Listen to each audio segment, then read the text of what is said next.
Buenas tardes, les damos la bienvenida a la Comisión Diseño de Interiores y Arquitectura, Nuevos Espacios para Experiencias Distintas, del 16º Encuentro Latinoamericano de Diseño. En el día de hoy voy a nombrar los expositores en el orden en el que van a estar haciendo su ponencia. Comienza Aldana Jenny desde Argentina con Diseño de la Felicidad. Continúa Antonio Piqueras desde Perú con TS88, Escuela Itinerante. Luego viene Sadi Carlos Souza desde Brasil, que nos va a estar exponiendo sobre proceso de investigación visual con énfasis en Gestalt, semiótica y sus consecuencias comparativas. Luego vendrá María Carolina Vivar de Ecuador con Diseñar para los Sentidos. Después estarán Cristina Amalia, que va a estar con Paolo, dando su conferencia de adultos mayores institucionalizados en pandemia, de la detección a la acción.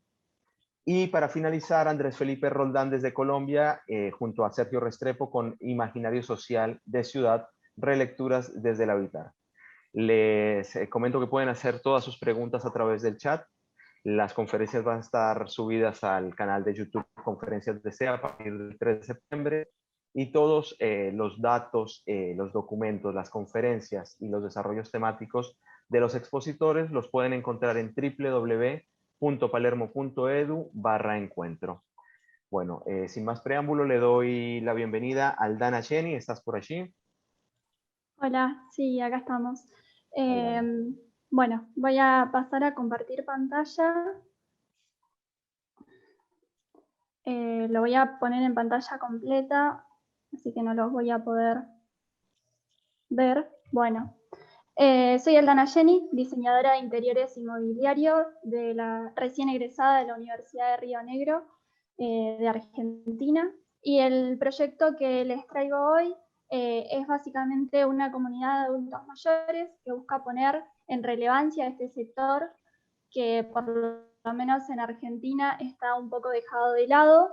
Entonces, se llama La Felicità, bueno, en honor a mi abuela, que fue una inmigrante italiana, y bueno, por eso el nombre en italiano, y porque además lo que yo busco en esta comunidad es que las personas tengan el mejor pasar posible y en su mayoría que estén felices.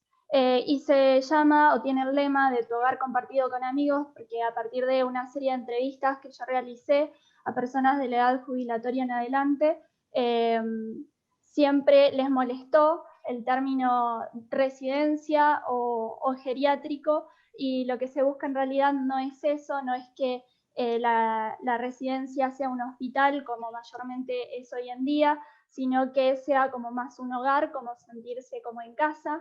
Y además, para poner en relevancia e importancia al adulto mayor, porque jubilarse no significa que la vida termina ahí, sino que se busca que el adulto mayor tenga otro proyecto de vida en la vejez, y para esto se debe tener un lugar pertinente para que ellos puedan desarrollarse en todas sus funciones. Este proyecto lo empecé a través de premisas de diseño como envejecer en casa o como en casa, permitir vivir con autonomía y seguridad, que el adulto mayor se sienta importante, prescindible, que no, ¿qué quiero decir con esto? Quiero decir que una vez que el adulto mayor se jubila, generalmente al pasar los años se siente como dejado de lado, como que no es prescindible, y esto es lo que yo busco revalorizar en esta comunidad, y además crear lazos sociales fuertes, porque esto es lo que va a permitir que todas las personas que estén en esta comunidad se sientan a gusto y quieran quedarse ahí. El lugar que yo elegí para realizar esta residencia es un lugar céntrico de la ciudad de Cervantes, que lo que me va a permitir esta ubicación es que todos los adultos mayores que estén en esta residencia se puedan desplazar sin problemas, es decir, salir de la residencia a donde ellos quieran. Por lo general, en Argentina las residencias de adultos mayores están ubicadas en el exterior o en las periferias de la ciudad, y esto es lo que le saca autonomía al adulto mayor, por lo que yo quise ponerlo en relevancia y para mí es de suma importancia.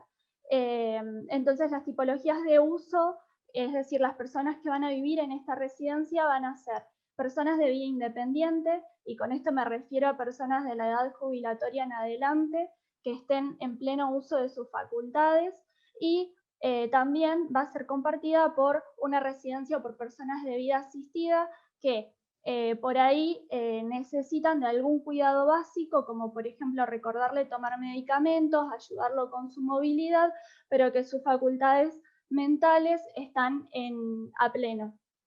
La lógica proyectual que yo decidí tomar para abarcar este proyecto fue el árbol de la vida. Lo abarqué desde el lado morfológico, poniendo en relevancia sus tres partes principales, o las tres partes que componen este árbol, que son las raíces, el tronco y las ramas. Elegí el árbol de la vida porque, bueno, significa fuente de vida, significa unión, que es un aspecto importante que yo busco generar con el diseño en mi comunidad. Entonces decidí tomar como elementos ordenadores estas partes que les comentaba del árbol de la vida. Como elemento ordenador principal, elegí el tronco, que va a ser el que me va a dividir dos sectores fundamentales de mi proyecto. Como elemento ordenador secundario, elegí las ramas, que van a ser los que me van a dividir en subsectores mi planta, digamos, y como elemento ordenador terciario elegí las raíces, que van a ser el que me va a dar todo el orden del exterior de mi edificio. Es un proyecto amplio de 2.200 metros cubiertos y una superficie total aproximada de 9.000 metros, casi una manzana. Entonces es bastante extenso. Bien, el proyecto inicia, acá lo que se puede ver es la planta de mi proyecto, donde se encuentra el elemento ordenador principal, que sería el tronco, que es este rectángulo que ven acá. Esto va a pasar a ser un mueble bifuncional, es decir, que va a funcionar de los dos lados como elemento de guardado para cada uno de los subsectores. Es un elemento que me ordena todo el sector recreativo de mi proyecto o comunitario, es decir, los que van a compartir todos los habitantes de esta comunidad, y a su vez se divide en subsectores, que serían mi elemento ordenador secundario, que son las ramas. Esto es lo que me va a subdividir, son el programa de mi edificio. Específicamente este proyecto consta de cuatro elementos principales en cuanto a diagramación. La principal, que es el rectángulo que se puede ver acá arriba, es todo el sector recreativo y compartido, y después se ven en tres salas las diferentes tipos de habitaciones. Vamos a encontrar en el ala de la izquierda una habitación doble de vida asistida, todas con baño privado, porque es importante reforzar la intimidad del individuo que va a vivir ahí. Después, en el ala que se encuentra centrada, vamos a encontrar una habitación simple de vida asistida, es decir, habitaciones individuales, también con baño privado, y hacia la derecha vamos a encontrar los departamentos de vida independiente. Son departamentos porque son personas que por lo general son sumamente independientes, pueden contar con autos, salir de la residencia, ir a ver a sus familias, entonces requieren de mayor autonomía que los de vida asistida. En cuanto al programa del sector comunitario o recreativo, iniciamos con el ala norte, que sería el ingreso, donde se encuentra la recepción, y hacia el ala de la izquierda, donde se concentra mayormente la actividad de vida asistida, vamos a poder encontrar una sala de estar principal, una sala de emergencias, uno de los espacios recreativos, que sería el espacio artístico de manualidades, y un espacio de jardinería que también hace la función de jardín de invierno para los días fríos, cuando las personas no puedan salir tanto al exterior. Está todo ubicado en este sector justamente porque es el sector de más fácil acceso para las personas de vida asistida, más que nada la sala de emergencias, porque son las personas que más propensas a tener accidentes o emergencias. Entonces, por eso está más próximo todos estos sectores, igual que la sala de estar y los espacios recreativos. Y hacia el ala de la derecha se encuentra la cocina, que está dividida en dos comedores, uno de vida asistida y otro de vida independiente. Si bien se pueden compartir, me pareció pertinente separarlos. A su vez vamos a encontrar el área de lavandería en este sector y un área de gimnasio donde se van a desarrollar diferentes actividades, obviamente pertinentes a la edad, que generalmente está ubicado en este sector porque ahí es en donde tienen más fácil acceso a las personas de vida independiente, que son las personas que por ahí tienen más movilidad y van a poder acceder a este servicio mucho más fácilmente. Eso no quiere decir que las de vida asistida no puedan. Todas las actividades que están en el bloque superior son compartidas entre las dos comunidades.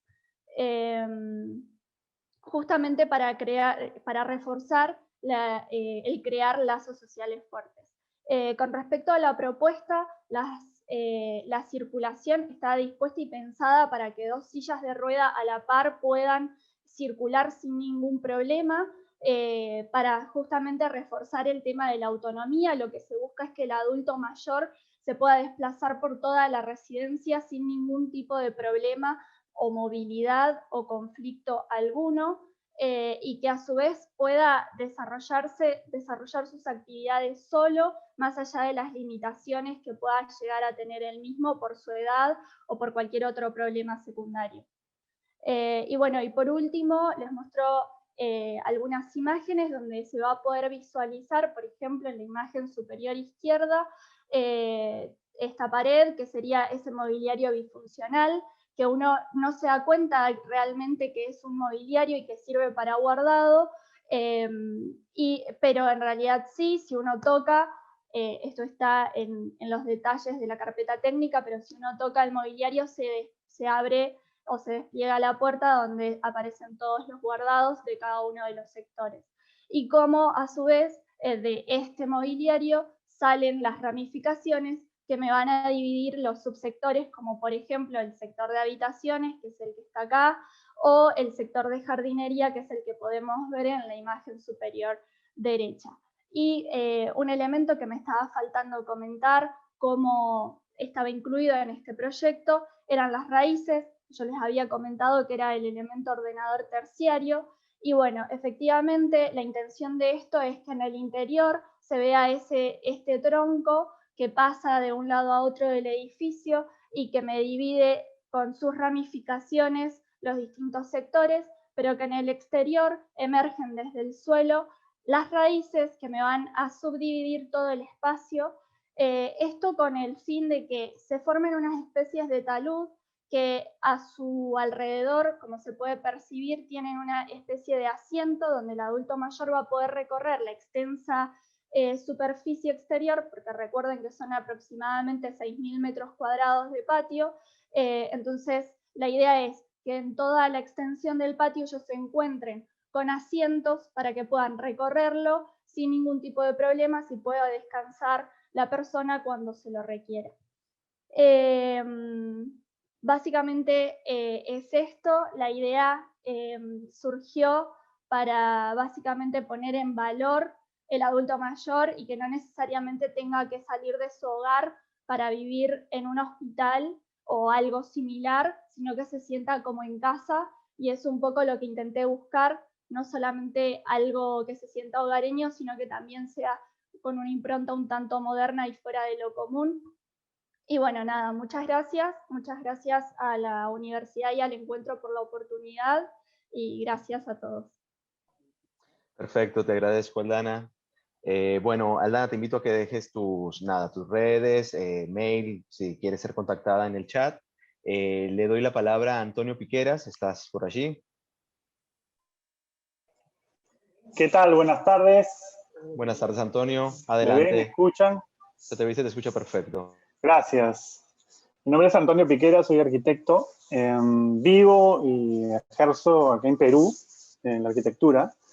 Soy un arquitecto independiente. Bueno, acá les presento la idea de la escuela itinerante TS88. ¿En qué consiste? Es un proyecto de diseño modular, reducido a su mínima expresión en cuanto a sus dimensiones y también, ¿por qué no?, a la complejidad. Se trata de un módulo de escuela, paso a compartirles pantalla, por favor, para que vayan entendiendo mientras lo voy explicando.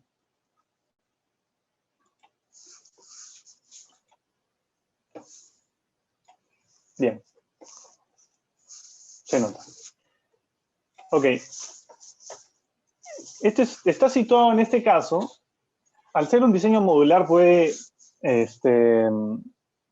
su principal característica es que es versátil, se puede ubicar en cualquier lugar, se puede adaptar según los materiales disponibles en la zona, y más un preámbulo de qué consiste. En este caso, la escuela itinerante significa poder movilizar un módulo de escuela a lugares inhóspitos en donde normalmente no hay unidades escolares cercanas a los centros comunitarios, y hay muchas poblaciones alejadas que no tienen ese servicio disponible, o es muy difícil el traslado hacia las grandes unidades escolares. Y como las grandes unidades escolares tienen grandes problemas de control, y por ejemplo, es muy costoso construir en zonas alejadas de los centros poblados, de las ciudades, y hay lugares en los que realmente los niños, los chicos no tienen acceso a la escuela.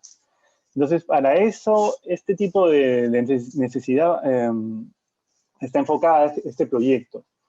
¿En qué consiste? Este módulo está situado, por ejemplo, acá en Tucumé. Tucumé es una comunidad en el norte del Perú que tiene un fuerte arraigo cultural, una cultura mochica, que es una cultura precolombina. En este caso, el módulo se encuentra en este lugar en medio de una carretera de acceso a las ruinas de Tucumé, que son unas pirámides fantásticas de la cultura mochica y lambayeque. En cualquier lugar de la carretera, por elegir un lugar alejado, que tiene comunidades cercanas que se dedican a la agricultura, que en este caso el clima de Tucumé, en Lambayeque, es cálido bastante, estamos muy cerca del Ecuador y más en el norte del Perú, así que el asoleamiento es muy fuerte, ¿no? No solo el diseño es modular y es versátil en ese sentido el proyecto, sino que también queremos enfocarnos en la autosostenibilidad energética y estar fuera de la red de energía, incluso de servicios. Tenemos, por ejemplo, en el techo del módulo unos paneles solares para aprovechar la energía solar y poder prescindir, si es que hay en estas zonas también alejadas, hay muchos apagones, la luz, el suministro no es constante, entonces de esa manera se puede aprovechar, tener una manera alternativa de generar energía, ¿no? Que es imprescindible. Ahora, sobre todo, con las escuelas tienen que tener recursos tecnológicos para poder impartirse. Bien, ya les muestro de lleno el módulo. ¿En qué consiste? Son dos containers adaptados para contener dos funciones. Y como está en un lugar tan alejado, es muy práctico que sea un container, porque es un módulo que se puede producir en un lugar en las ciudades, se trepa en un transporte y se instala en los lugares alejados y se monta, ¿no? Muy sencillo. En el primer nivel vemos el módulo de escuela. Tenemos un container casi sin modificaciones, solo con un par de paneles que se abren hacia los lados para ganar área dentro. Y tenemos, digamos, un pequeño módulo que atiende a 8 alumnos. Y el profesor dicta las clases adelante con una pizarra electrónica o una pizarra tradicional también puede ser. Y al ser Tucumé un lugar de mucho calor, y además por el tema de la pandemia es aconsejable que esté ventilado el lugar, ¿no? el espacio. Entonces, en este caso, simplemente está abierto con un mosquitero para que no haya problemas, no se distraigan, estén cómodos, con el mayor confort posible los alumnos. Y esto es el módulo inferior, que es el de escuela. En el módulo superior tenemos el docente, en este caso, viviría arriba. ¿Por qué? Porque también para mejorar la eficiencia del módulo, y ya que una unidad escolar grande requiere mucho mantenimiento, en este caso estamos reduciendo la infraestructura a su mínima expresión para que también se reduzcan las tareas y las labores y los costos al final del mantenimiento de la escuela. Entonces, el mismo director, profesor, es el que termina haciendo las labores para habilitar el módulo, para mantenerlo, incluso generar una serie de actividades alrededor, dependiendo de en qué se va a enfocar o qué quiere desarrollar el mismo director, profesor, el personal, lo que sería una sola persona la que hace que funcione este módulo de escuela itinerante. En la parte superior tenemos una vivienda muy sencilla, una cocina, una mesita, una cama que al mismo tiempo es un sofá y un baño en la parte posterior, ¿no? Acá es donde reside el docente. Y tenemos en la parte superior un techo que ya expliqué que tiene unos paneles fotovoltaicos, y es necesario en un lugar como este, en el norte del Perú, con mucho sol, proteger al módulo del asoleamiento, ¿no? Si yo voy a prender las sombras aquí porque está geolocalizado, tenemos que el recorrido solar es en este sentido, ¿no? Porque puede ser, entonces es necesario hacerle una sombra a los módulos, ya que son containers de metal y son muy susceptibles a las altas temperaturas si el sol les da directamente, ¿no? Pero ¿podría este módulo estar ubicado en la sierra del Perú o en la sierra de cualquier otro país del mundo o en lugares donde hay frío? Entonces tendrían que tener unas características distintas, ¿no? En este caso, acá lo que se busca es ventilar y proteger el módulo del sol, ¿no? Pero si estuviera en la sierra donde las temperaturas son bajas, podrían utilizarse panel, necesariamente tendría que haber un aislamiento térmico de la estructura para que haya un confort en el interior de los ambientes, ¿no? Es tan simple como eso, ¿no? Es repensar la educación para llegar a las comunidades más alejadas, reduciendo el módulo básico de servicio a estas unidades que podrían, dependiendo del público que estuviera atendiendo, podría replicarse, podría ampliarse estos módulos. Y bueno, eso es lo que reduce el costo, ¿no? La simplicidad de la construcción y la versatilidad. Otra cosa es que tiene la posibilidad de cerrarse este container y de volverse un búnker prácticamente. Entonces el docente, si tiene necesidad de salir al momento que no hay horario de clases, simplemente cierra, todo esto lo opera él mismo, cierra el container tanto en los lados como en las puertas del cargo, en las ventanas, para que este sea un lugar protegido, ¿no? Y pueda irse tranquilamente. Pero en los horarios de clases se abre, ¿no? Y es muy fácil de operar. Lo único que requiere es para que funcione, pues, digamos, la parte de vivienda, más que nada, es un pozo séptico, una cisterna de agua, y, bueno, la generación de electricidad, que pueden ser con paneles, que hay un asoleamiento bastante suficiente en esta zona, ¿no? Por ejemplo, también tiene conectividad de internet. Antonio, se te había cortado el audio, la última parte, pero... ¿Se bueno. cortó? El último minuto. Bien, no sé de dónde me habían cortado, ya creo que había terminado de explicar. Pero sí, habías terminado. Te agradezco mucho, Antonio, por tu exposición, muy interesante. Gracias a ustedes. Las preguntas que le quieran hacer a Antonio las pueden dejar en el chat. Ahí su coconferencista, Florencia Rivas, vi que puso algo de la escuela itinerante. Los invito también a que lo vean. Ahora seguimos con Sadi Carlos Sousa. Sadi, ¿estás allí?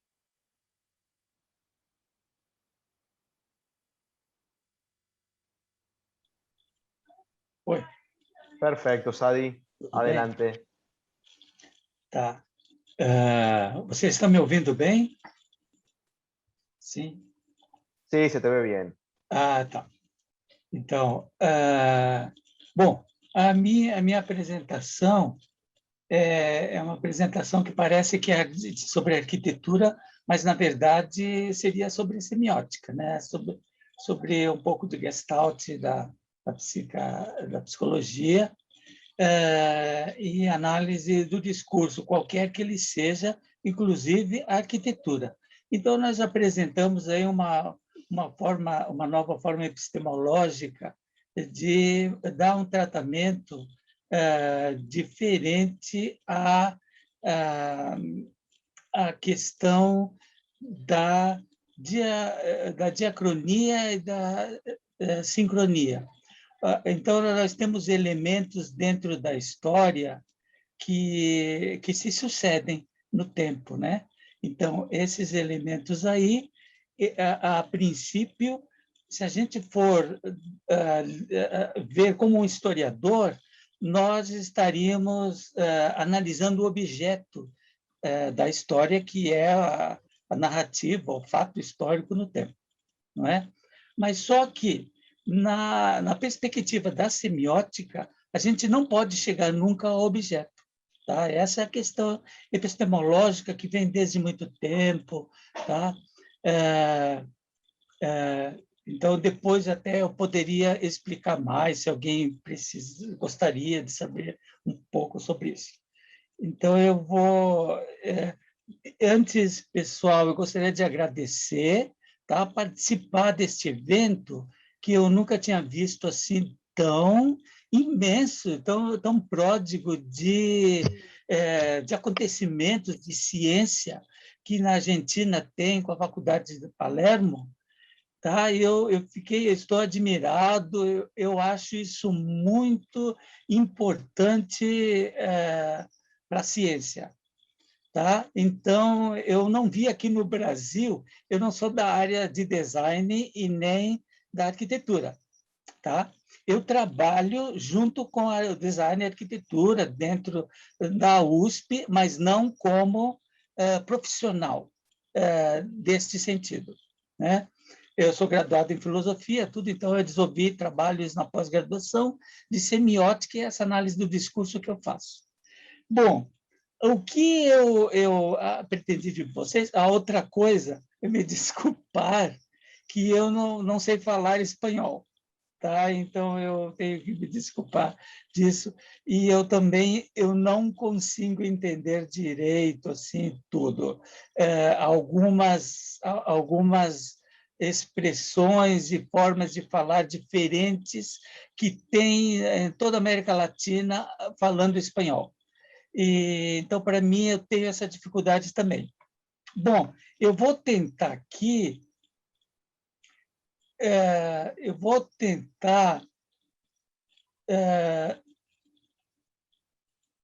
deixa eu ver, acho que não estou conseguindo.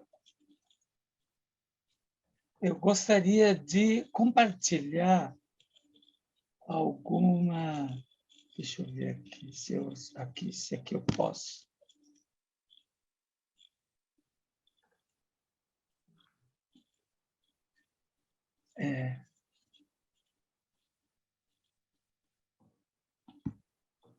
Eu acho que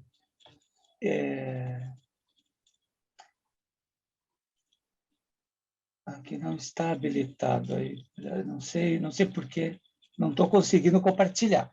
Bom, então eu vi a gravação novamente, eu assisti a algumas outras gravações e eu posso dizer o seguinte: a situação em que eu apresento como elemento do design que eu acho super importante é a comparação entre personalidades históricas, tá? Que a gente pode fazer através da sincronicidade de elementos, como eu vou dizer assim, de coincidências complexas, em que a gente pode produzir, pode render uma análise a nível de produzir a possibilidade da reencarnação. Entendeu?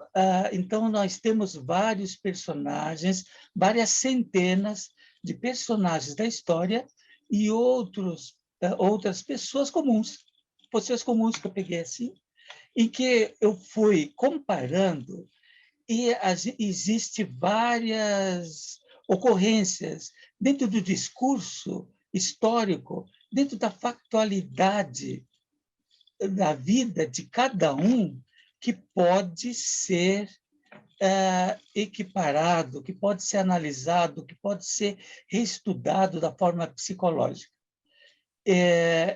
Do discurso, na análise do discurso, tanto da gramática, como da semântica, como da formologia, a fonética das palavras de um idioma para o outro, tá? Como também a semiótica, a parte da etimologia, etc. Toda uma questão sincrética que envolve vários fatores, porque cada vez que a gente enuncia alguma frase, é sempre única, tá? Ela remete a um determinado momento, em determinado lugar, tá? Então, nesse sentido, quando eu falei sobre a questão da sincronicidade, quando eu falei sobre a questão do diacronismo, a diacronia na história, tá?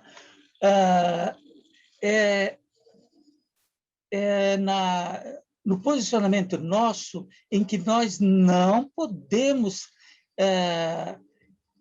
vamos dizer, retrogredir na história e falar como se a gente chegasse ao objeto.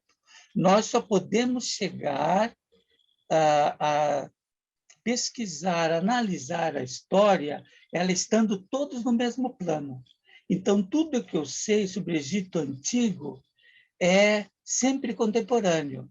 Nunca eu vou conseguir falar sobre o Egito Antigo, tá? Aqueles murais lá que parece grafite, mas não é, parece um discurso descontínuo, como história em quadrinhos, tá? Eu posso ter uma visão nova, contemporânea, mas quando eu vou falar sobre o conteúdo da história, o acontecimento da história, ainda assim vai ser sempre contemporâneo.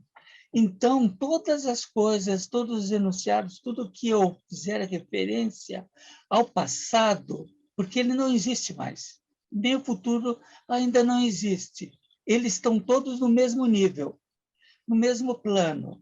Então, quando eu comparo alguém com um outro alguém na história, não é mais o passado, é o nível que ele chegou junto de nós. Tá? Essa possibilidade aí, que, no caso, nós apresentamos lá no vídeo, é sobre o arquiteto Albert e o arquiteto Wright, tá? Franz Lloyd Wright, em que há várias sincronicidades da manifestação deles na produção da arquitetura. Tá? Então, eu apresento, nossa, tem uns apontamentos que são super decorrentes do pensamento de um antigo para um novo. E fora o fato de que estas relações que a gente está apresentando, elas têm toda uma questão que a gente pode levantar que seja indireta, que não está aparecendo ali, ela é indireta. Então, a gente pode ver a tumba, tá, do Paulo II, tá, no Palácio Malastesiano, é igual à lareira que fez o Frank Lloyd Wright numa determinada casa lá. Então, a gente pode perguntar, nossa, mas a lareira é o mesmo estilo, que fez o Albert lá na Itália, né? Isso, mas o que tem a ver a lareira com uma tumba. Então, a gente pode levar em conta a questão, o fogo, o frio, essas questões assim. Tá? E depois também nós podemos fazer uma relação de todos os personagens que estão ao redor deles. E é interessante que as pessoas são todas iguais. São todas iguais quando a gente compara. Com certeza eu sei que não são todas iguais, mas aquelas que eu estou comparando, elas são iguais fisionomicamente. Tá? Então, nós temos isso verificado, e até na página no Facebook, as relações duais entre várias pessoas e que elas estão semelhantes na fisionomia, e elas têm alguma coisa de semelhante ou a ver com aquilo que fizeram para passar para a história, para passar para algum registro. Tá? Então, isso é um fato legal, é um fato muito interessante que pode trazer muita contestação. Muitas pessoas vão ficar, com certeza, isso é um posicionamento científico, tá? É um posicionamento científico, ficarem dúvidas, ficarem incrédulas quanto a isso. Mas é alguma coisa que está surgindo de novo e é apreciado de uma forma pela imagem. Por isso que eu acho que tem a ver um pouco com essa decifração de design das coisas que a gente produz e como nós somos, como nós vivemos, como nascemos e morremos, tá? Então, onde nós nascemos? Qual que é o nome da cidade? Qual que é o dia? O que acontece nas vésperas dos acontecimentos da nossa vida, da vida dos personagens da história? Então, e tem várias outras coisas que são super, muito curioso, é preciso. Eu queria até disponibilizar aí para vocês. O meu nome é Sadi, no Facebook, Sadi Carlos de Souza. Eu tenho uma comunidade em que eu apresento uma lista desses fenômenos. Tá? Então, supera o número do acaso. Centenas, quase 1000. Tá? A gente pode ver de personagens históricos e personagens populares. Tá? Então, mais ou menos era isso. E as pessoas estão se encontrando também. Tá? Essas pessoas que eu digo assim, como se descobre, tá? Como eu descobri isso. Então, todas as pessoas elas estão um pouco duvidosas. Tem uma certa incredulidade, há uma certa resistência, porque nós estamos num mundo de muita mudança. Então, essa resistência eu acho super normal. E isso precisa ser diagnosticado, isso precisa ser analisado por alguém, tá? Que eu não estou analisando isso. Eu não estou fazendo uma análise sobre isso. Eu fiz uma análise, tá bom? Eu fiz uma análise que produziu a metodologia de como se faz um levantamento de aspectos. Então, aspectos narrativos, a semiótica mesmo, porque ela leva em conta muita coisa. Porque tudo é uma leitura, tudo é uma narração. Então, aí, já está chegando aqui, né? Então, é por aí que eu, no caso, eu retiro a fundamentação para conseguir realizar aquilo que eu consegui. Mas, na verdade, foi um caso que eu desenvolvi. Então, essa aí, eu agradeço a participação aqui. Eu desculpe, eu não consegui entrar com A1, eu não consegui porque pediu ainda um código e eu me atrapalhei e não consegui achar o código, aí ficou assim mesmo. Então, obrigado por ter me recebido. Obrigado. Muchísimas gracias, Adi. No hay ningún problema. Pueden pasar esas cosas. Ahora vamos a seguir con María Carolina Vivar Cordero, desde Ecuador. ¿Estás por allí, María Carolina?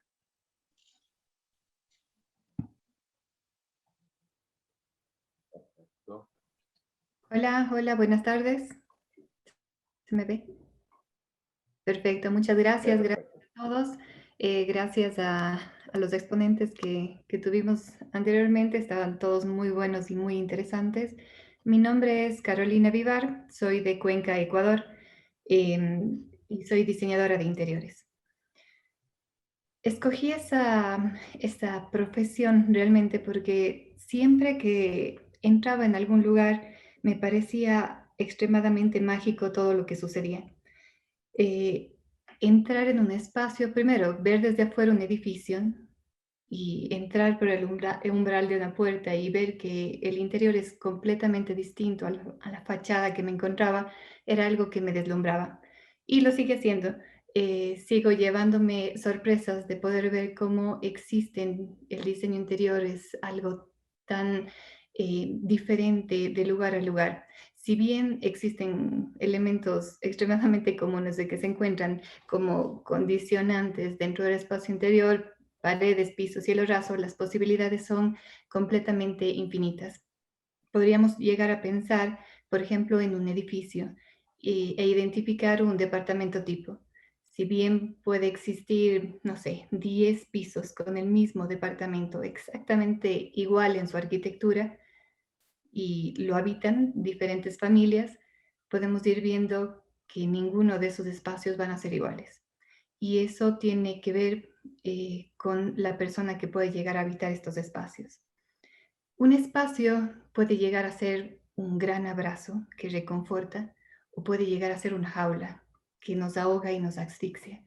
Y la verdad es que he notado muchas veces que vamos caminando, vamos por lugares y no nos damos cuenta de qué es lo que nos puede afectar o agradar de un espacio. Entramos y decimos, bueno, me gustó este ambiente, me hizo sentir bien, pero no nos detenemos a pensar exactamente cuáles son los elementos que nosotros consideramos como que nos hicieron sentir de manera positiva o negativa. Y es interesante el poder llegar a pensar que justo dentro de lo que es mi investigación, el poder trabajar o investigar al diseño y a los sentidos. Voy a tomar las palabras de Lujan Cambriere, que habla que el diseño nos atraviesa y nos atraviesa a todos. Y realmente lo hace. El diseño está absolutamente a todo nuestro alrededor y nos manda estímulos que se convierten en percepciones y a su vez en emociones según cómo vayamos percibiendo el espacio. En base a todo esto, quisiera comentarles que, bueno, obviamente esta pandemia nos ha golpeado absolutamente a todos y creo que hemos ganado muchísimo en cuanto al diseño interior para poder llegar a tener esta importancia que tienen los espacios interiores. Yo creo que más que nunca, todas las personas al verse enclaustradas o confinadas en un espacio interior, se dieron cuenta de lo importante que puede llegar a ser hasta un color de una pared, la comodidad de los muebles, qué es lo que sucede, la luz, la ventilación dentro del espacio, y ha mostrado potencialidades increíblemente amplias para lo que es el diseño de interiores. En base a esto, por un lado está la pandemia, por otro lado está el desarrollo de la tecnología y cómo las redes sociales han avanzado drásticamente, que han hecho que los espacios interiores puedan llegar a tener un elemento interesante en cuanto a lo que son viajes, paseos, visitas, espacios en general. Por ejemplo, con uno de los elementos más simples que decimos como simple, pero la verdad es que considero que es algo extremadamente complejo, que son las selfies. ¿En dónde nos tomamos selfies? Escogemos un espacio específico para tomarnos selfies. Y curiosamente, los ascensores, los baños de los restaurantes, de los locales, están tomando un interés en cuanto a diseño porque quieren atraer a los consumidores para que la gente pueda llegar a tomarse selfies o fotos de recuerdo y mostrar que han estado en un lugar específico. Entonces, vamos viendo cómo todo se va englobando para mostrar esta importancia del diseño interior. Hay una frase de Le Breton, David Le Breton, que me parece muy interesante, que dice: decir con descartes, pienso y luego existo, significa omitir la inmersión sensorial del hombre en el seno del mundo. Siento, luego existo, es otra manera de plantear que la condición humana no es por completo espiritual, sino ante todo corporal. ¿A qué hace referencia esta cita de David Le Breton? Es el hecho de que vivimos en una cultura, en la parte de la cultura occidental, la que estamos hablando en este momento, en donde vivimos un paradigma ocular centrista, en donde la mirada, la vista, es la que tiene el predominio dentro de lo que sería el diseño a nivel general. La parte estética se prioriza, pero los otros sentidos pueden llegar a ser minimizados de formas que a veces lo tomamos como que algo extremadamente normal y que no necesariamente alimenta nuestra experiencia en el mundo. Ha habido varias tendencias nuevas como User Experience, diseño centrado en el usuario, en donde remarcan la importancia de regresar hacia el centro del diseño, que serían las personas, los usuarios, las personas que habitan y viven los espacios, en este caso, los espacios interiores, en donde la configuración espacial hace que nosotros podamos vivir este diseño de una manera diferente. Cuando tenemos una joya, un mueble, lo vemos nosotros, lo vemos desde afuera al objeto. Pero en cuanto a lo que es arquitectura y espacios interiores, lo vemos distinto porque lo vemos desde adentro. Y es el lugar en donde nosotros podemos llegar a experimentar y explotar sobre todo nuestros 5 sentidos internos que son relacionados a los órganos, como por ejemplo la vista, el tacto, el oído, el olfato y el gusto. Como les había mencionado, bueno, la vista es el que tiene mayor predominio, pero dentro de mi investigación es el poder descubrir cómo el espacio interior puede llegarse a ampliar en dimensiones internas. ¿Para qué? Para que se puedan llegar a generar experiencias estéticas mucho más importantes y fuertes para la persona que los rodea. Por supuesto, si bien decimos que el diseño nos atraviesa a todos, podemos identificar varios intentos, varios esfuerzos para poder hacer que estos sentidos se puedan integrar y de esa manera poder gestionar o generar o intentar generar estímulos para que se puedan potencializar a un mismo nivel. La parte del diseño comercial tiene una gran incursión. Cabe recalcar que dentro de esto la parte de las percepciones ha sido muy utilizada y muy analizada de parte de la psicología y también dentro de lo que es el marketing. Dentro de las áreas del neuromarketing y relacionándolos directamente con el diseño interior comercial, podemos identificar que existen estímulos que intentan potencializar los espacios interiores con el fin de poder encontrar una pregnancia y una identidad de marca hacia cada una de las entidades para poder de esa manera hacer que la gente pueda llegar a identificar sin ver un espacio comercial. Es el caso de Naf Naf, Abercrombie y Starbucks, entre otros, en donde integran olores específicos para cada una de las marcas y la relacionan con la parte visual de la marca para que exista una pregnancia mayor y que de esa manera los clientes puedan identificar su marca en cualquier parte del mundo. De igual manera, se utiliza la parte de la vista, con el olfato como habíamos mencionado, pero también el oído. Al integrar el oído encontramos ciertas tonalidades, notas que van relacionándose directamente con las marcas para de esa manera generar como que un vínculo emocional con estas entidades. Dentro de estos aspectos, el tacto ha sido muy utilizado, pero más que para poder generar un estímulo distinto, sino para poder llegar a generar un confort.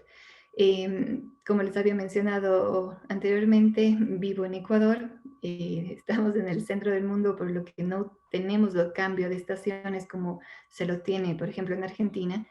Pero, no sé, en Argentina se tiene la calefacción, se tiene el aire acondicionado para poder regular la temperatura dentro de los espacios y poder hacer que los espacios interiores puedan llegar a ser confortables.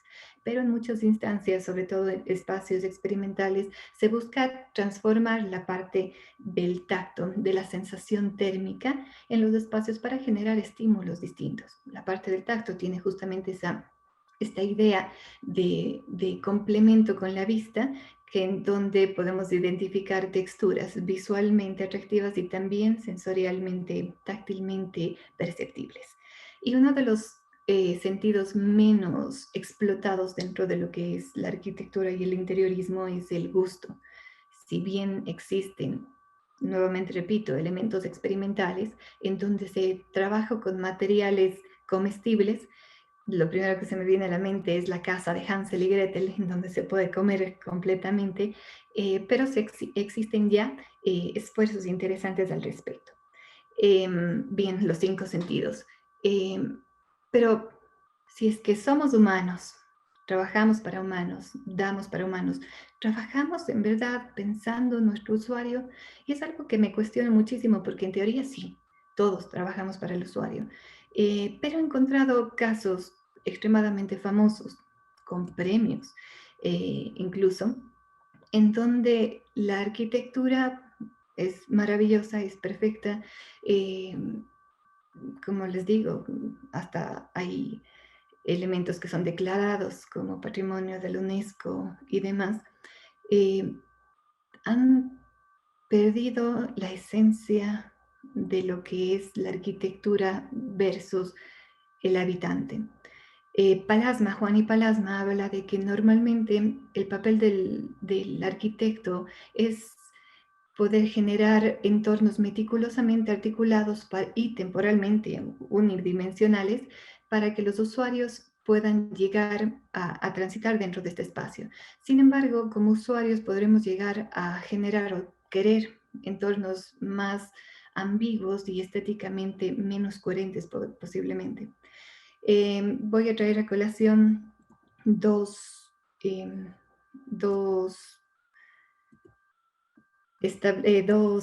casos particulares en donde he encontrado esta falta de pensar en el humano, en la persona que habita el espacio, y son, por ejemplo, la Casa Corruchet del arquitecto Le Corbusier, que tenemos una casa Corruchet en Argentina específicamente, esta casa, en donde, si bien, y obviamente pido disculpas a todos los seguidores de Le Corbusier, no es mi intención para nada el poder decir algo en contra. Sin embargo, es interesante el poder sacar a colación un dato que me parece sumamente interesante dentro de esta gran obra, que es una obra escultórica completamente,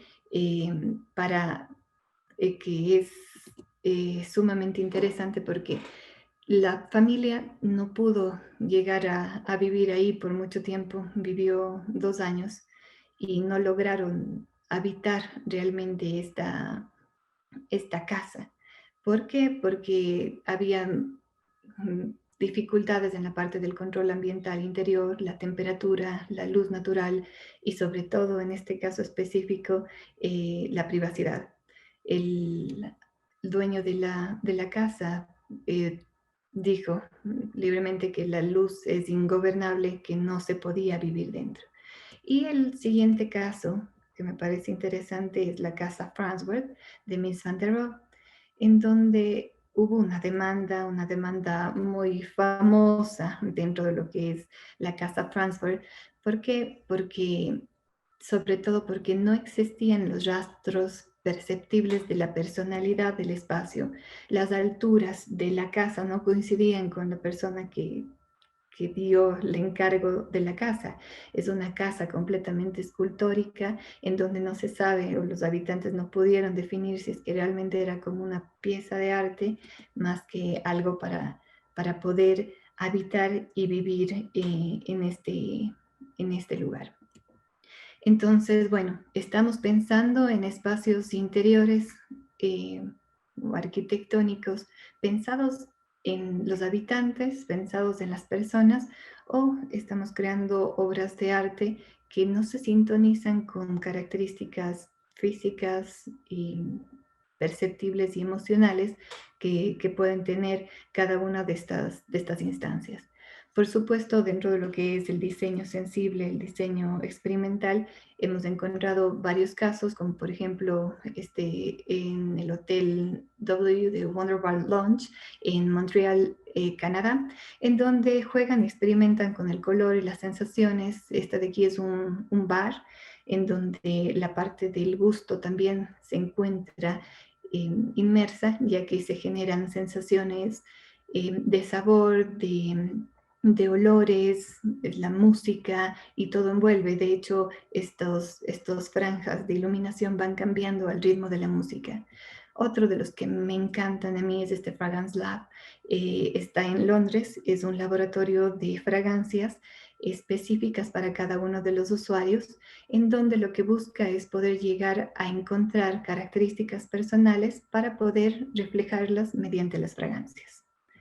Y bueno, como para poder cerrar esta breve presentación, es muy interesante el poder identificar la diferencia entre lo que es el diseño y la sensorialidad y poder incluirlas para poder trabajar para un diseño mucho más sensible, mucho más humano, y sobre todo que pueda llegar a generar experiencias únicas para todas las personas que puedan habitar o visitar. Muchas gracias a todos. Perfecto, Carolina, muchísimas gracias. Bueno, te invito a que dejes los datos que quieras para que te contacten o para que vean más sobre tu trabajo. Invito a Cristina, Amalia, estás allí, y Paolo Bergomi. Tienen sus 15 minutos. Muy bien, muchas gracias, Carlos. Ahí ya estamos, los dos nos visualizamos. Nuestro trabajo para este encuentro latinoamericano de diseño, que felicitamos a todos por estar compartiendo conocimientos en esta ágora maravillosa que genera la Universidad de Palermo. Estamos felices de poder participar de manera continua en este proyecto, y es fantástico tener una semana como esta en una universidad como la nuestra, porque uno es parte también de la universidad y es un orgullo. Queremos comentarles que nos enfocamos en esta oportunidad en un trabajo que tiene que ver con los adultos mayores institucionalizados. El foco aquí también disparador ha sido la pandemia. Entendemos que el diseño de alguna manera puede estar no solamente dando una solución a la problemática que se detecta, sino hacer una detección profunda e ir a la acción. Y coincidió también el tema de que todos los años, pero especialmente este año, fuimos invitados a participar del primer Congreso Virtual Internacional sobre los adultos mayores en el tema del buen trato, y entonces nos propusimos trabajar de manera interdisciplinaria porque entendemos que nuestros profesionales de diseño pueden proponer mejoras de vida en la calidad de las personas institucionalizadas, ya sea por distintas patologías o comorbilidades, y es importante en este sentido pensar en que la persona que tiene una situación invalidante tendría que estar apuntando a ser lo más autónoma posible para las actividades de la vida diaria. Y el COVID de alguna manera hizo que estas personas que estaban ya en los geriátricos, palabra que es muy fuerte para todos porque nadie quiere hablar sobre la finitud y sobre el tema de estar institucionalizado fuera de su hogar. Ya es una situación de vulnerabilidad, de estar desarraigado de los afectos. Y el COVID provocó que también las personas que más sufrieran eran justamente las personas institucionalizadas. Lo son ahora. Entonces había que dar situaciones de espacialidad que pudiera generar esta inversión, porque uno de los temas importantes acá es no decir, bueno, pasa la pandemia y nos olvidamos, sino ver de qué manera podemos volcar una intervención económica hacia estos sectores, y el tema fundamental acá es ver cómo esta interacción social entre el habitante que está acondicionado a vivir en una forma inaccesible en este momento pueda tener lo que conocemos como accesibilidad, y sobre todo pensar en los que son los derechos del adulto mayor, ¿no? Así que una de las observaciones de nuestro estudio tiene que ver con esta situación de vulnerabilidad del sistema de salud. Les vamos a compartir ahora nuestro trabajo también, que es un disparador. Hay muchos papers que fueron surgiendo y trabajos que justifican la realización de nuevos exámenes y estudios en este sentido. Ustedes saben que el colapso de las terapias en los hospitales ha sido terrible, sobre todo en el ámbito público, y ahí lo que desnudó fue esa cefalía edilicia, la falta de inversión, y sobre todo que muchos lugares donde las personas están institucionalizadas se acondicionó a colocar a esas residencias en funcionamiento, y falta inversión. Evidentemente hay un descuido del sector de salud en general, porque también tiene que ver con el confort y el bienestar, y creo que el rol del diseñador, estamos todos convencidos de que tiene una faceta humanística, y sobre todo tiene que ver con el tema de la detección y la proposición. Y en esta proposición tiene que haber, sin lugar a dudas, una visión del concepto espacial en todo sentido, traducido a un entorno de convivencia para que sea más amigable para la persona que está institucionalizada, y sobre todo en instituciones de larga data. Entonces las cátedras de diseño tenemos que estar dialogando sobre esta situación, porque no es una cuestión impersonal.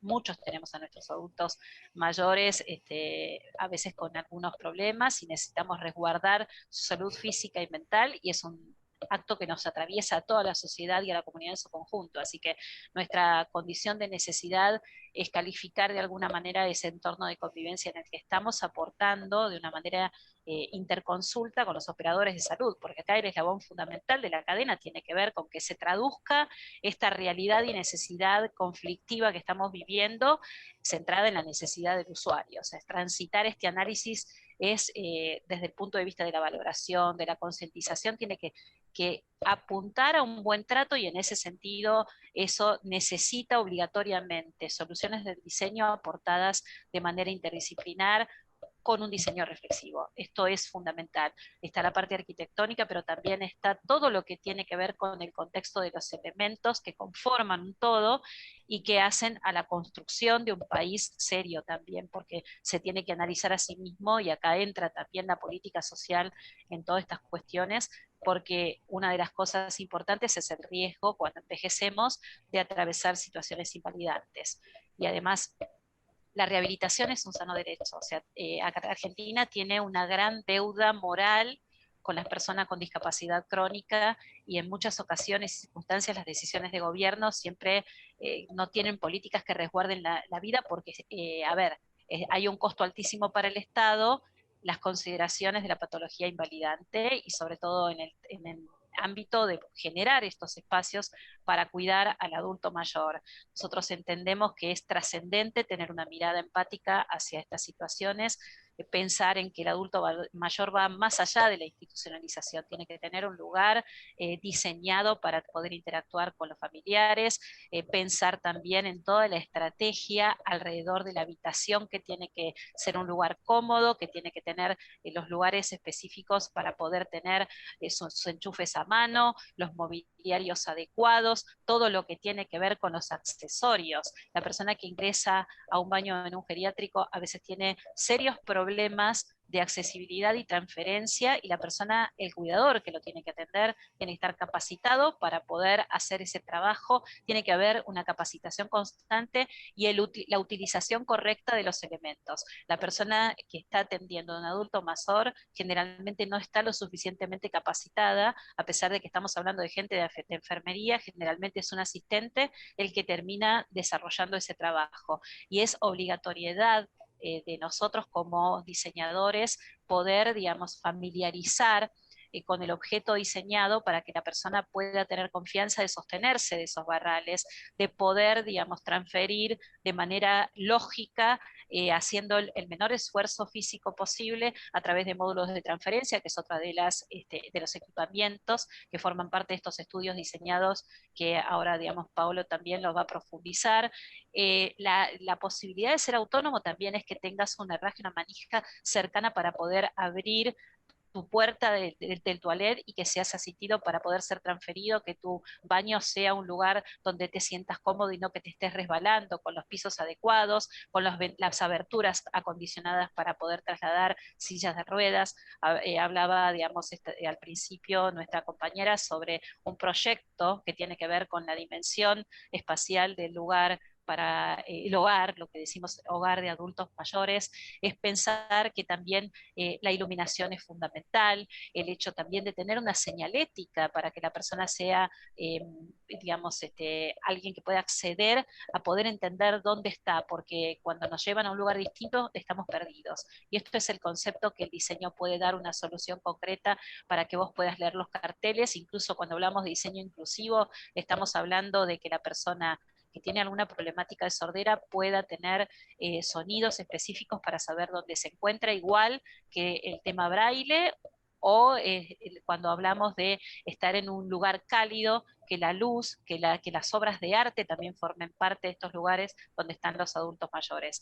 Esto, digamos, es toda una coordinación institucional que necesita pensarse no solamente para el que contrata al diseñador para reestructurar la infraestructura del sitio, de la residencia, del geriátrico, del lugar de rehabilitación, sino también consultar, que es lo que estamos haciendo nosotros en las encuestas, y consultar al adulto mayor para encontrar esta dinámica en la cual nuestro comitente también es la funcionalidad hacia la solución. Así que le voy a pedir a Paolo que tome la palabra para profundizar sobre estas áreas también específicas, invitándolos a todos ustedes a que reflexionemos sobre estos temas, porque hay un campo económico muy interesante para los diseñadores. Hay que, digamos, incentivar a la gente a que haga inversiones también en este sentido, y todos podemos ser parte de este cambio sustantivo que tenemos que generar, incluso desde la academia, porque esto es parte de un proyecto que como comunidad nos tenemos que merecer debatir en el campo académico y en el área profesional institucional. Paolo, te cedo la palabra. Muchísimas gracias. Gracias, Cris. Antes que nada, gracias Palermo, gracias organización del evento que hace tantos años que participamos. En lo personal y como Asociación Latinoamericana de Diseño ALADI estamos muy contentos de estar siempre junto a Palermo en estos eventos que son tan irradiantes de inquietudes, propuestas y pensamientos a desarrollar, ¿no? Esto es importante. Así que, bueno, nada, pues que la enumeración de algunos puntos de los que dijo Cris hace un momento, cada punto sería un trabajo para un diseñador específico.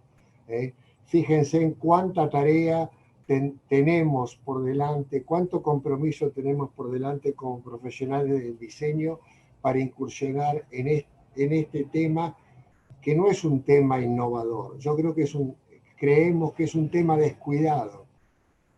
Es un tema descuidado y que tiene que ver con la raíz del descuido, que es la persona al cual va destinado.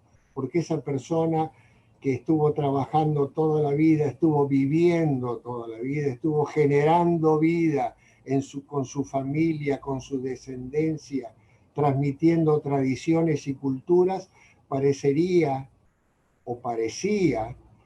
que llegado un momento dejó de tener ese valor, ese peso en la sociedad.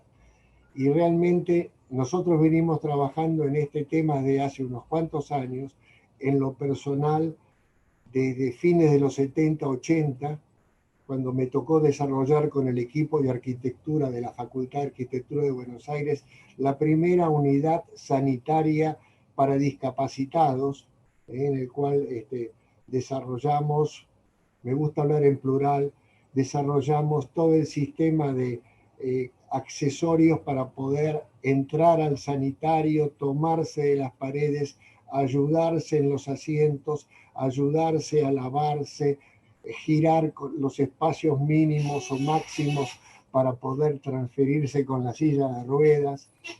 Después, con el tiempo, pudimos traer una producción de herrajes de Italia que los desarrollamos aquí en Argentina, con una tecla que en Italia no se producía, que facilitaba la apertura con el antebrazo, aun cuando estaba con ropa que podía amortiguar, pues facilitaba esa situación. Después desarrollamos una manija con una superficie de apoyo para que quien pudiera usarla no tuviera enganches, por lo tanto era un arco cerrado, muy generosa, y en su momento rediseñamos las 300 mesas de luz del Hospital Fernández, adecuándolas para que el enfermo que estuviera en la cama, por supuesto en internación, pudiera él mismo abrir su mesa de luz, trayendo hacia sí el cajón y teniendo los herrajes para que pudiera facilitar esta apertura. Además el tema de la señalética, además es el asesoramiento en hoteles donde nos ha tocado visitar obras donde el sanitario para discapacitados del hotel tenía la puerta de 60 centímetros de ancho, por lo tanto no podía entrar la silla de ruedas, o donde en algunos lugares el sanitario discapacitado estaba en el primer piso o en un entrepiso por escalera. O sea, son todos, creo que de alguna manera, estas últimas signos de no valorar, hasta de despreciar al individuo que tiene que ser absolutamente valorado a través del tiempo. Y una motivación para esta presentación de hoy nos explotó en las manos cuando pudimos ver unas declaraciones del presidente de la República de Argentina, el doctor Alberto Fernández, en una entrevista de un famoso entrevistador por televisión, donde expresa una visión de descarte como de carga hacia las personas mayores. Cuando dice que hace 30 años atrás teníamos que mantener a una persona hasta casi los 70 años. Y ahora la tengo, o sea, él dice, la tengo, yo la tengo que mantener hasta los 85. Y además trabaja menos gente.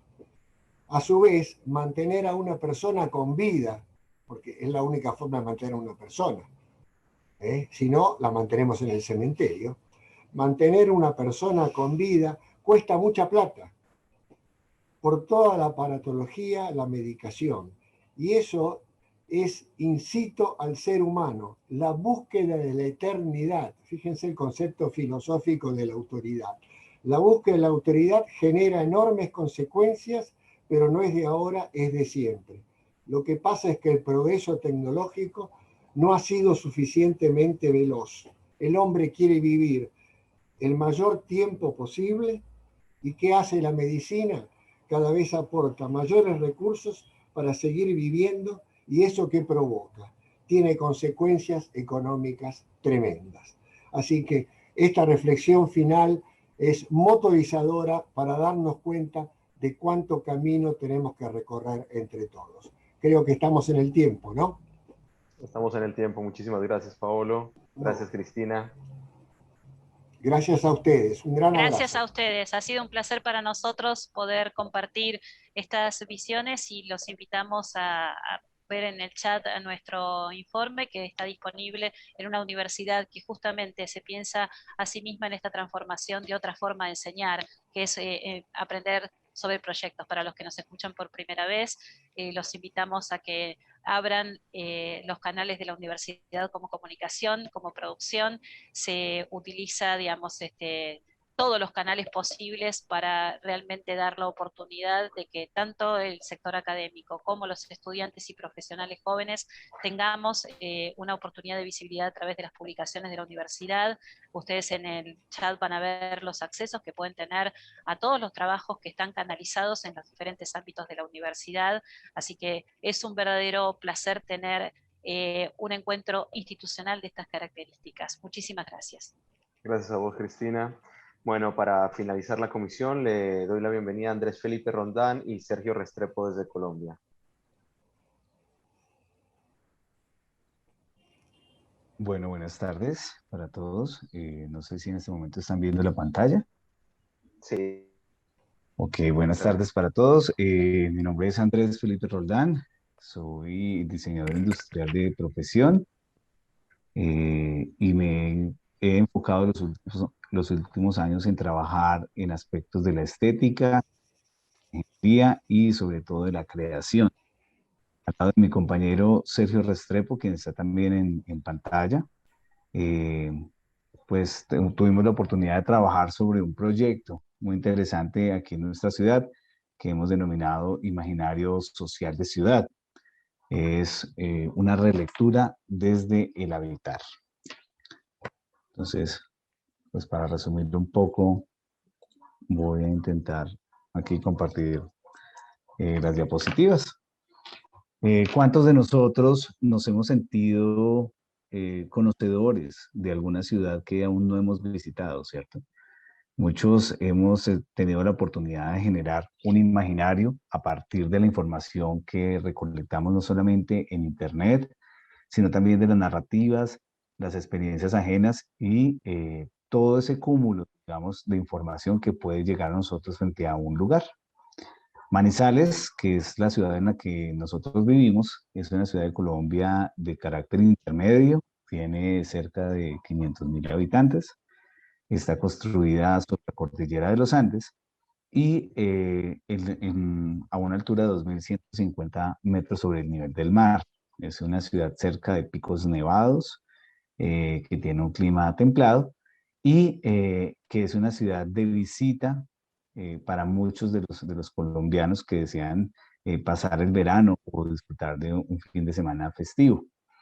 Sergio y yo pues comenzamos a abordar el tema de ciudad hace ya un par de años y nos preguntábamos frente a qué era lo que se pensaba de la ciudad, qué es lo que hay de fondo detrás de la ciudad. Nosotros la conocemos porque la habitamos, porque vivimos en ella, pero definitivamente pues hay mucha información que se genera a partir de las redes sociales, de las noticias, digamos del registro histórico de la ciudad y comenzamos a sobre el habitar, la ciudad y ese imaginario social que se deriva precisamente del ejercicio de vivir en ella, de experimentarla y de, digamos que, sentirla desde todos los componentes que la estructuran. Aquí tengo pues algunas palabras clave que hacen parte, digamos, de esta parte introductoria frente al proyecto. Comenzamos a pensar frente a esas relaciones que existen efectivamente en la configuración de ciudad física y que se derivan del imaginario, ya sea individual, colectivo o social, que se genera de cada una de las personas que la visitan. Cuando nosotros vamos a una ciudad por primera vez, vamos de visita, pues nos generamos una imagen que puede ser a priori, con la información que pues nos hemos documentado, luego una imagen que se construye desde la experiencia vivida, ¿sí? Y una imagen que es narrada de manera posterior cuando nosotros contamos nuestras experiencias de ese viaje. Es un imaginario individual a partir de una experiencia, pero existen diferentes tipos de roles. Existe el rol, por ejemplo, del transeúnte, quien se desplaza a través de la ciudad sin necesariamente habitarla y sin necesariamente visitarla, algo así como cuando estamos nosotros haciendo una escala en un viaje y nuestro avión aterriza por un lapso de tiempo corto en otra ciudad, nosotros no tenemos la oportunidad de conocerlo, entonces hay una narración distinta y un conocimiento distinto de esa ciudad y sobre todo una narrativa que se genera distinta en el momento de morar en ella o de vivir en ella. Es una narrativa donde se conocen los lugares más recónditos, se conoce la dinámica de la ciudad. Hay un ejercicio que se hace propiamente en la publicidad que habla precisamente de humanizar una ciudad para conocerla como marca, para conocerla dentro de su naturaleza, ¿cierto?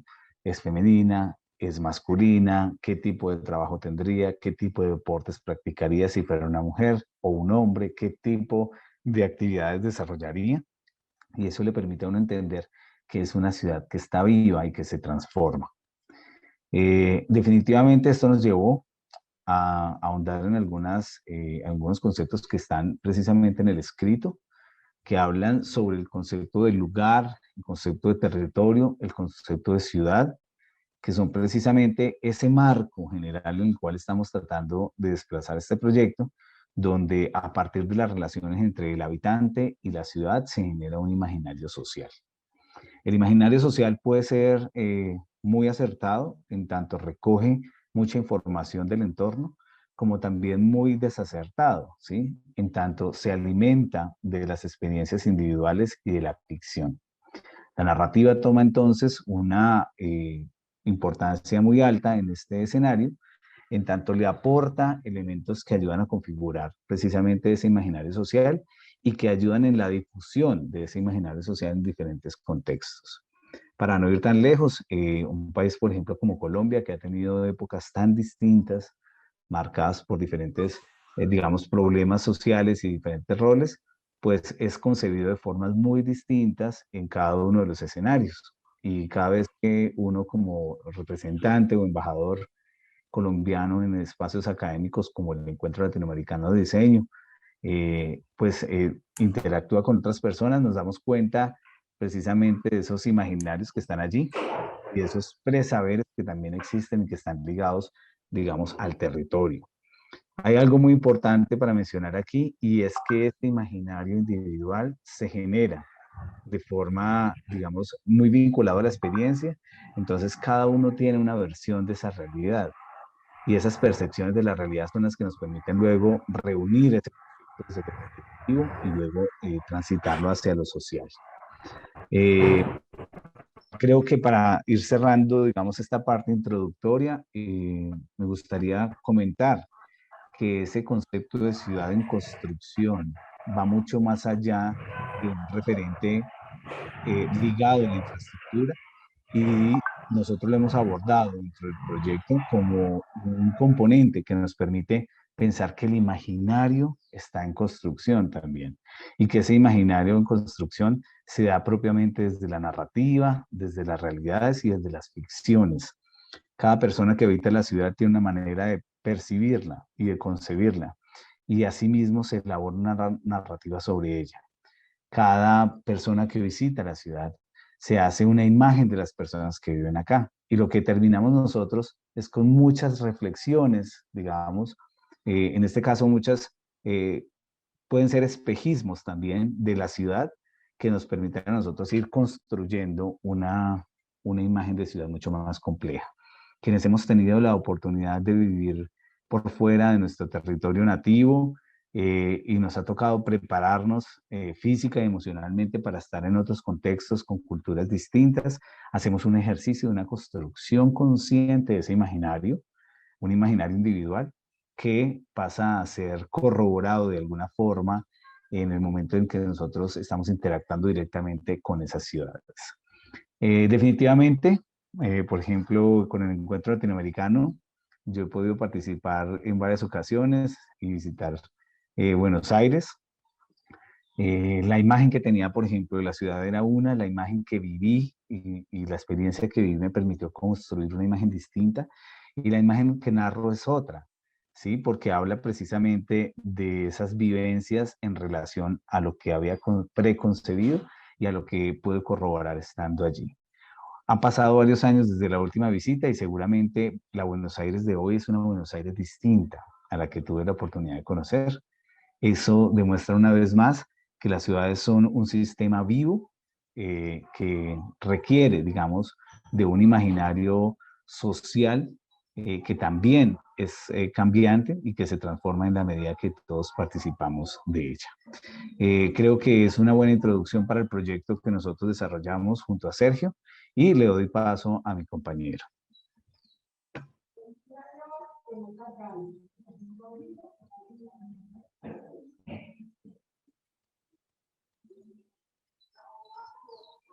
Sergio, creo que Sergio. tienes apagado el micrófono. Buenas Ahí está. tardes. Se te escucha cortado, Sergio. ¿Quieres apagar el video para ver si se ¿Escuchan? escucha mejor?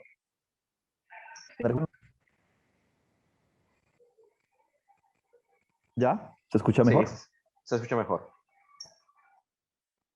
Listo.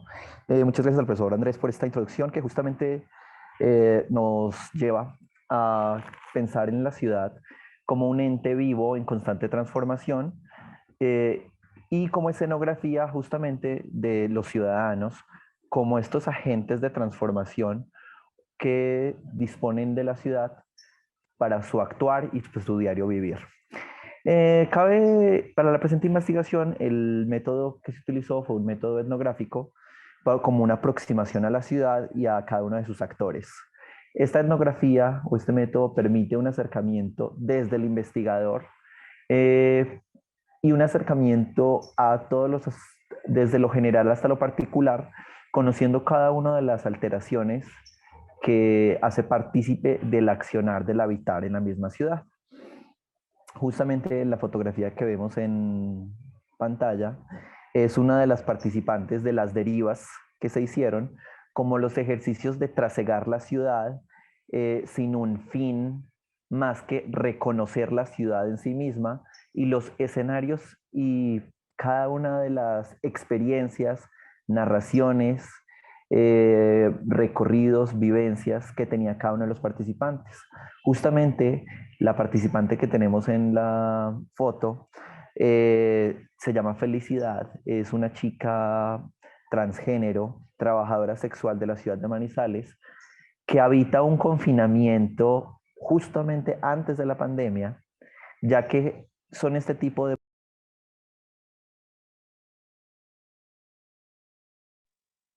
Te cortó el audio, Andrés.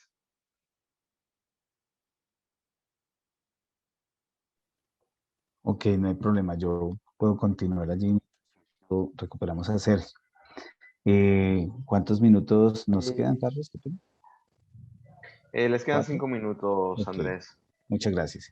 Ah, No hay listo. problema. Felicidad es una trabajadora sexual transgénero que hace parte de la ciudad y que hizo parte del estudio etnográfico en el que, digamos, nosotros basamos nuestro proyecto, que ya les voy a mostrar como algunos de esos participantes.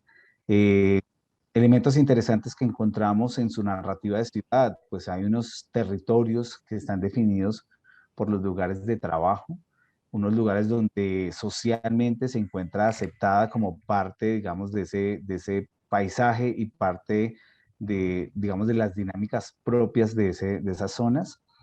Pero ella mencionaba, por ejemplo, que al salirse de esas zonas comenzaba a encontrarse con algunas situaciones de rechazo que complejizaban precisamente pues la labor que desempeña y el tipo, digamos, de condición en la que ella se encuentra, debido a que de pronto en este entorno tener una condición transgénero también le genera, digamos, algunas dificultades para su labor.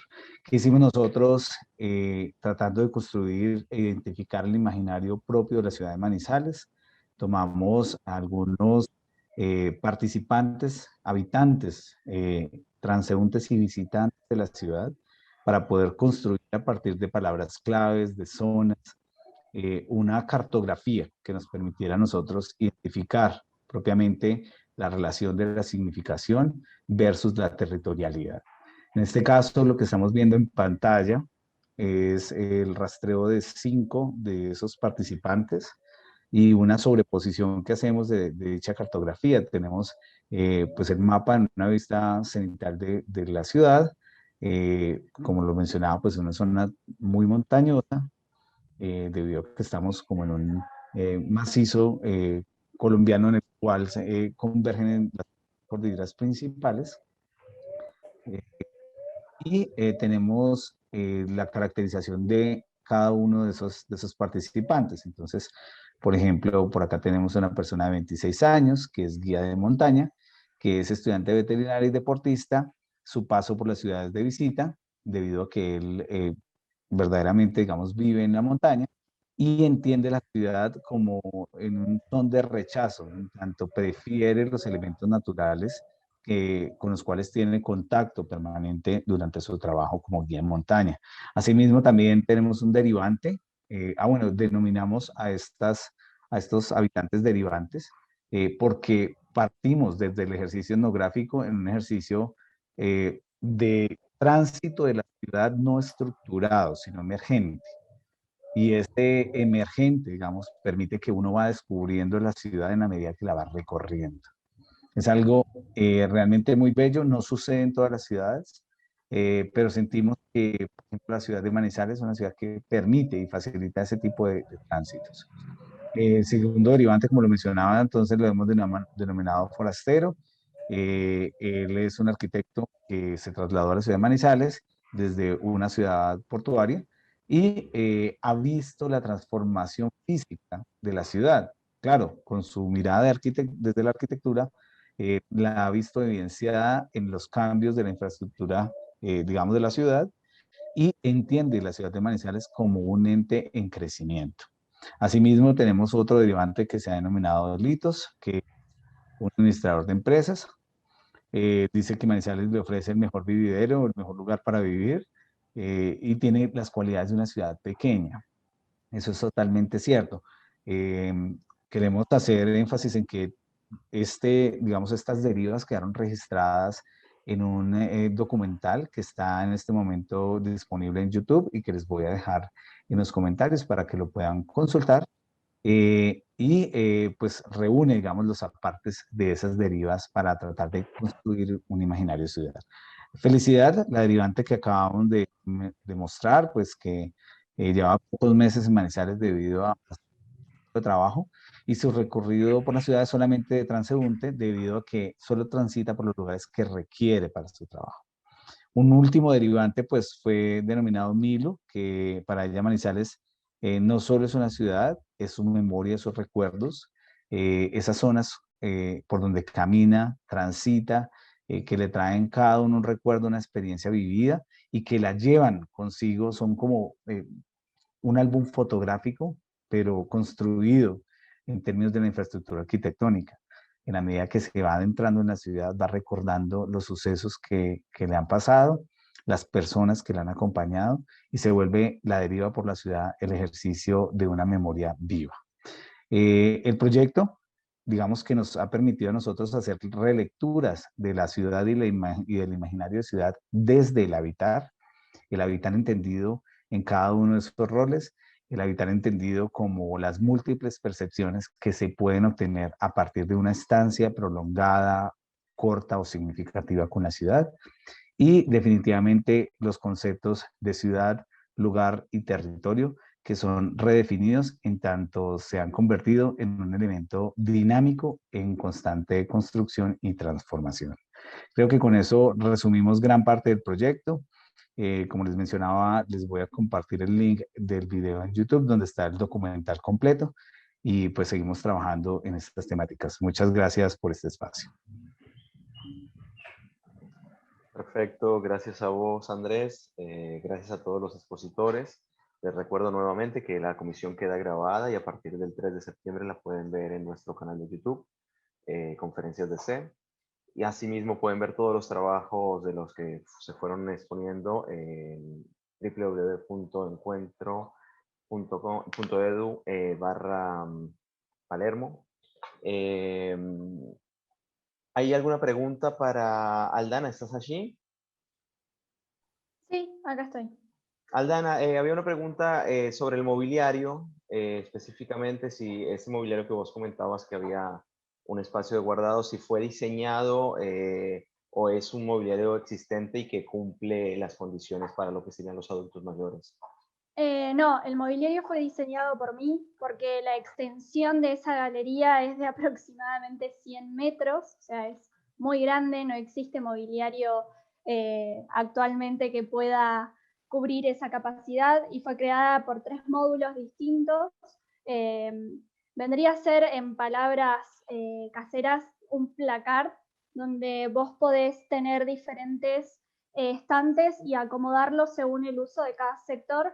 Y este placard tiene determinadas medidas que puestos uno al lado del otro, contempla el espacio para ingresar a cada una de las actividades o habitaciones, es decir, que me deja un espacio libre y que aproximadamente son para llenar ese espacio unos 90 módulos que se fabrican fuera del establecimiento y se traen, y el armado sí es in situ en el establecimiento, pero fue diseñado por mí y fue pensado para que se puedan modificar ciertos aspectos del mismo, porque, bueno, como les comentaba, es un mobiliario que va a responder a diferentes actividades.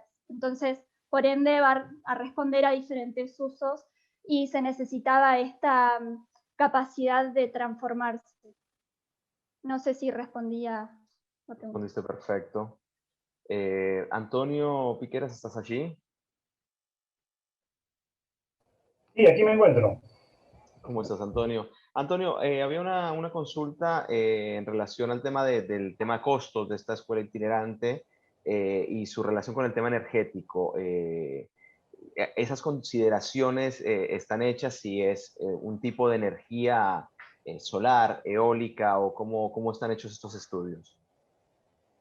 Dependiendo de la zona en la que se encuentre, si es que no tenemos, por ejemplo, como en este caso Tucumán, bastante radiación solar disponible pero tenemos viento, por ejemplo, podríamos tener una opción mixta, ¿no? De generadores fotovoltaicos o bien eólico.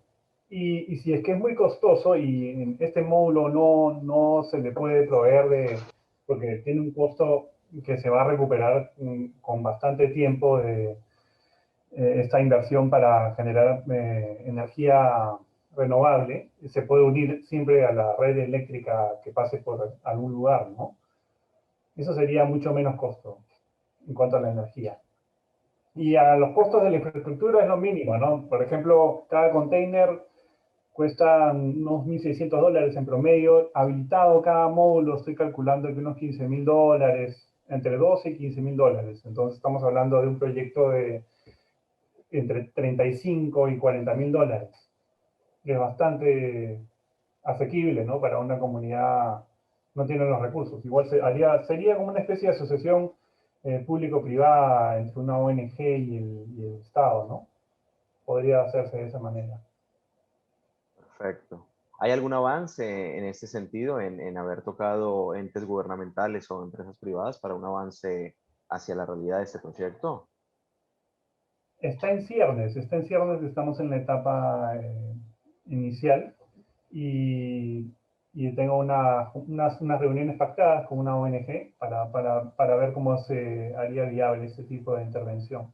Pero a raíz no sé si ustedes se enteraron que en Perú hubo un fenómeno en 2017 que se llamó el Niño Costero, que es un cambio en cuanto a las corrientes del mar peruano, hicieron pues que las lluvias se multiplicaran y las quebradas se vieran sobrecargadas y los pueblos se aislaron aún más, los pueblos alejados del Perú. Entonces hubo un desabastecimiento de servicios muy grande, muy fuerte.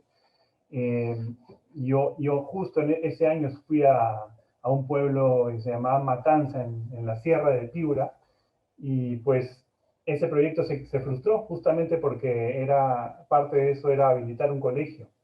El colegio, al ser tan grande la infraestructura, era demasiado costoso solucionar el problema luego del